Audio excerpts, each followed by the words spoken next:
Good evening, Fin fans, and welcome to another episode of AT Fins News. Today we're going to be discussing Brain Flores' report that came out Monday regarding Tua Tagovailoa's availability for this upcoming week against the New York Jets, as well as we're going to be looking into two of our rookie defenders that we selected in last year's draft in Jaelan Phillips and Jevon Holland. So with that being said, let's just get right into it, y'all. So to start things off, I'm sure you guys all heard the reports that came out Monday that Brain Flores and this coaching staff expects Tua Tagovailoa to be our starter in this upcoming game against the Jets. And I feel like these last 2 weeks have been kind of weird with Tua. I mean, they came out and said that he wasn't healthy enough to be our starter against Houston and Baltimore, but he was healthy enough to be our backup.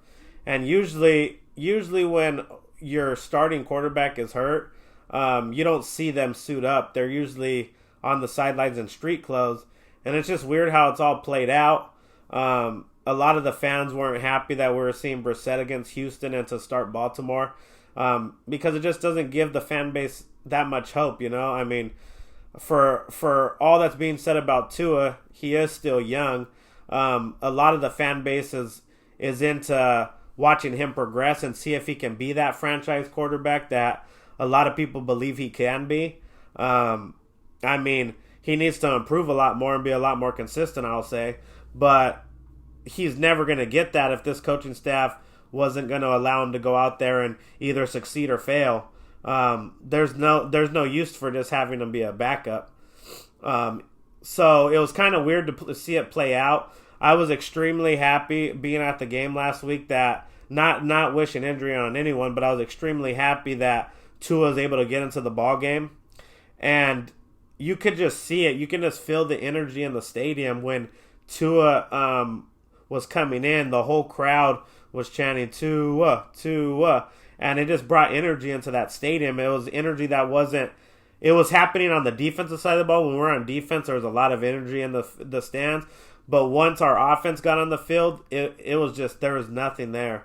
No one had confidence in them moving the ball. But once Tua got in, it brought that energy. So that just leads me to say, like, I don't know what they were doing the last couple of weeks. I mean, the whole idea is to see Tua progress, right? I mean, that was the whole goal, especially with what the record was going into Houston was 1-7. No one expected anything this year. So, I mean, it was time to see Tua. Can he lead this team? Can he be our franchise quarterback going into next year, or are we going to get rid of him and go get Deshaun Watson or whatever quarterback becomes available? Because if our organization does not believe in Tua, in all honesty, he's probably not going to be here next year, because they've already made up their mind on the guy.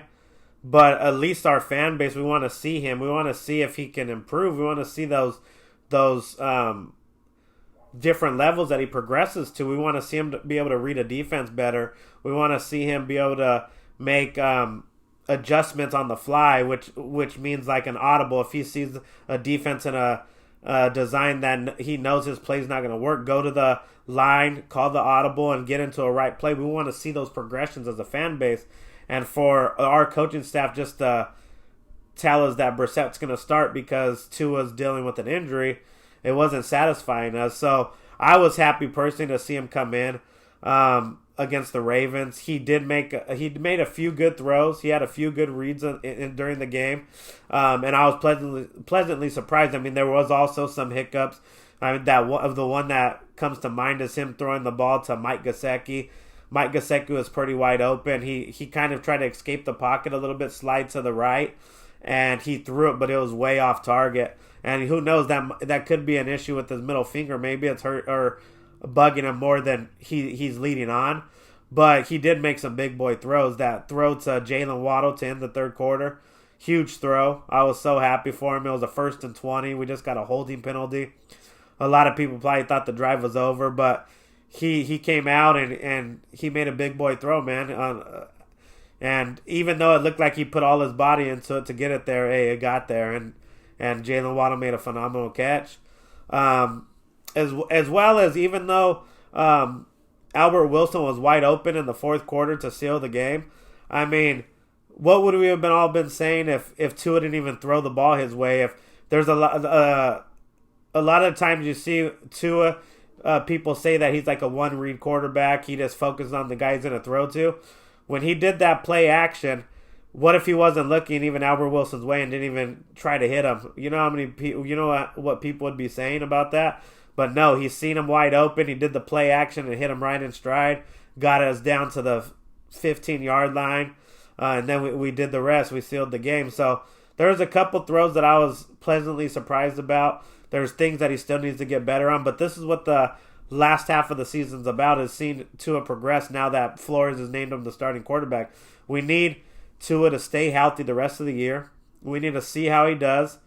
I mean, who knows? Like I said, maybe the organization's already out on Tua, so it doesn't matter how he plays. We're still going to go and try to get a different quarterback at the end of the season or in the off season. But as a fan base, I mean, at least for me, I want to see Tua. I'd rather see Tua out there and struggle or succeed than see Brissett do the same thing or worse. Because I feel after watching the game live on Sunday or on Thursday, I mean, Tua's 70% is better than Brissett's 100%, and that's not saying Tua's an all-time great or anything. Don't take it like that. I'm just saying he's better than Brissett. It's not even close. I mean, is Tua where we want him to be as a fan base? Of course not, but you know he has a chance to grow and see if he can be our franchise quarterback moving forward instead of getting rid of our assets. So that's what I'm excited about. I'm excited to see the last half of the season just to see how Tua's development is, and hopefully he proves me wrong and he's awesome, man. And he moving forward, we're comfortable saying Tua's our guy, and let's go win some games next year, you know. But it all starts now, and it starts with Tua. He has to stay healthy. He can't get hurt again. If he gets hurt again, he's done with Miami, man. There's no way for us to keep a guy that would be his fourth injury in his second year, and he hasn't even played a full 16 games yet. He's gonna be gone, man. It's because he's not available all the time. So this organization's not gonna willfully just give him the money so he can be our franchise quarterback if he's not gonna be healthy for the majority of his career. So on to the other thing I was gonna talk about today. Let's talk about our rookie defensive players that we drafted last year, man. First, let's start with Jaelan Phillips.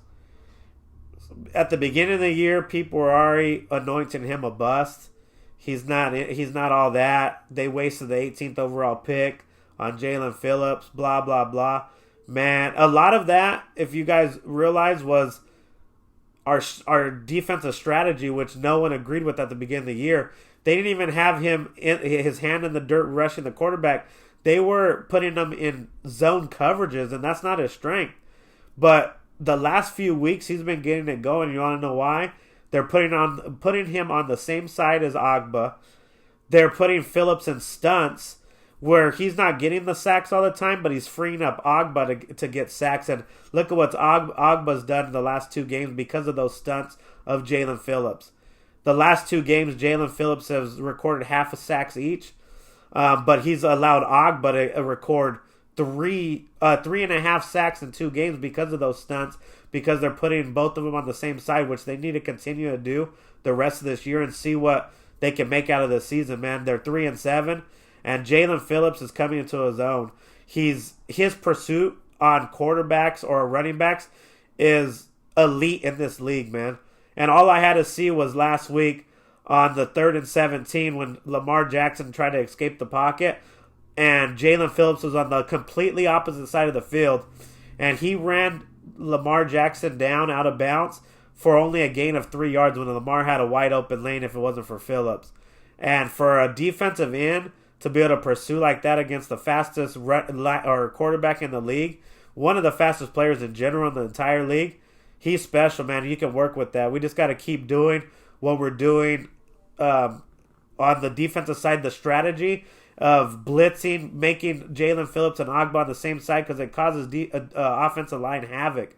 They don't know what they're doing, especially when Jaelan Phillips is so quick. He can do a quick stun and free up Agba for a quick sack because Agba's a beast, man. He's real long. He's big.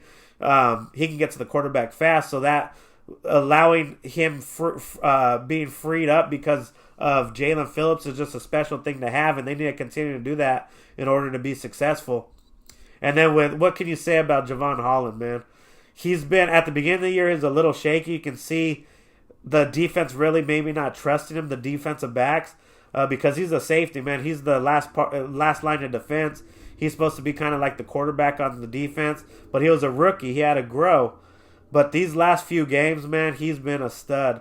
First, starting with Houston, being able to read the field better, being able to not let a guy beat him deep. He was able to get his first interception last week against the Texans, and then going into the Raven game. I mean, I know you guys all seen it. He was a beast.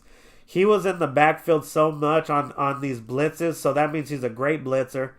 He's a great coverage guy. He can make up ground so fast, and the biggest thing that I seen was whenever Lamar Jackson, he was trying to throw an out route to Marquise Brown, Hollywood Brown, and Jevon Holland was in the middle of the field, and he just read Lamar Jackson's eyes, and he broke to the ball, and the ball, I mean, Hollywood Brown was open, man, but the amount of ground Jevon Holland covered to break up that pass was outstanding. It was elite quality. He's going to be one of the future stables in that defensive back room. He's only a rookie. He's getting better every game. You can see it.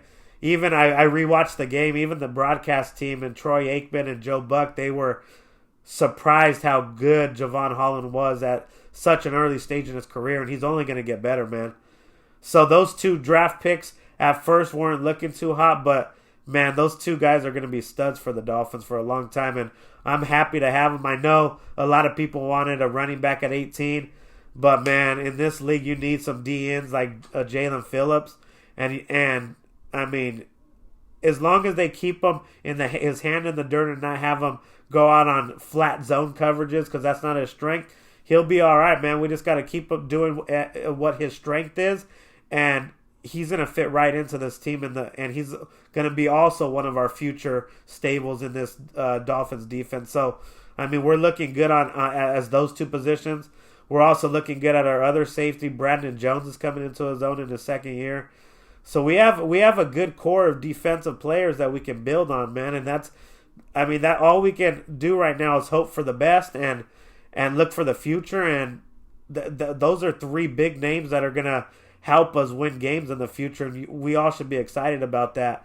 I mean, not every pick that Greer's made has been horrible. We got three guys right there that he's picked that are turning the corner, are going to be a great cornerstone in this team, as well as, I mean, I was the biggest critic of Christian Wilkins because where we drafted him, but he's coming into his own too. He's one of the best defensive tackles in the league right now. He's killing it. So, I mean, those are four players on the defensive side of the ball that I can't be happier that they're growing so quickly, especially with our rookies Holland and Phillips, but also Jones and Wilkins. And it's just good to see that progression from them. And all we can hope is that they improve every game and become a dominant force in this league, because that's what we need to get over this hump, as well as, of course, our offense to pick it up. But as far as our defense, it looks like it's going to be really good for a really long time. And at least we have half of the formula complete. We just need to get that offensive rolling, and man, we'll be unstoppable, y'all. So that's going to wrap it up for this episode of AT Phins News. Please make sure you hit the like button just to share this among the YouTube community, and make sure you subscribe if you can. It's just a red button. You hit subscribe, and then you become subscribe to the channel, and you get notifications every time that I post a video.